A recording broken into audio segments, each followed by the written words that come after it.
পুরুষেরা। দেখো দেখো জালিম পালায় খিড়কি দিয়ে, সেই খিড়কিও কিন্তু পাওয়া যাবে না। এই পেশি শক্তি কিন্তু বেশি দিন বজায় থাকবে না। কারা আমাদের জন্য নিরাপদ শাসক হিসেবে তৈরি হবে বা আসবে, আমাদের জন্য নিরাপদ পরিবেশ তৈরি করবে, আমরা কিন্তু পর্যবেক্ষণ করছি।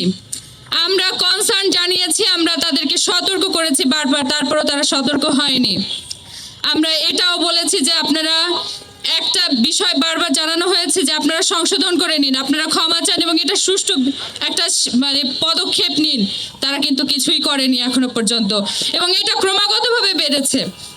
ইভেন তারা নারীকে হত্যা পর্যন্ত চলে গেছে। নারীর গায়ে কারা হাত দেয়? নারীর গায়ে হাত দেয় কাপুরুষেরা। যারা কাপুরুষ, যারা ভীরু, তারা নারীর গায়ে হাত দেয়। নারীকে রাজনৈতিক টুলস হিসেবে ব্যবহার করে।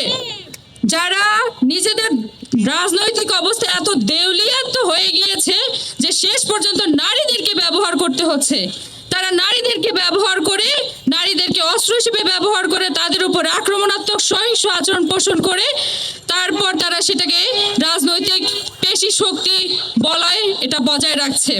এই পেশি শক্তি কিন্তু বেশি দিন বজায় থাকবে না। পেশি শক্তির বলয়ে যে ক্ষমতাবান হয় সে কোনো শাসক রাষ্ট্র ক্ষমতায় যেতে পারে না, সে হয়ে ওঠে জালিম, স্বৈর শাসক। এই জালিমের ঠিকানা বাংলাদেশে হবে না। এবং দেখো দেখো জালিম পালায় খিড়কি দিয়ে, সেই খিড়কিও কিন্তু পাওয়া যাবে না।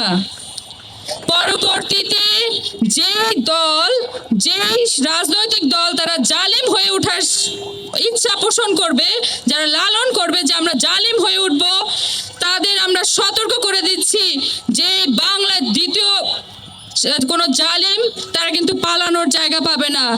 আগে স্বৈরশাসক তো তারা তো পালিয়ে যাওয়ার সুযোগ পেয়েছে, এবার কিন্তু পালানোর সুযোগ পাবে না।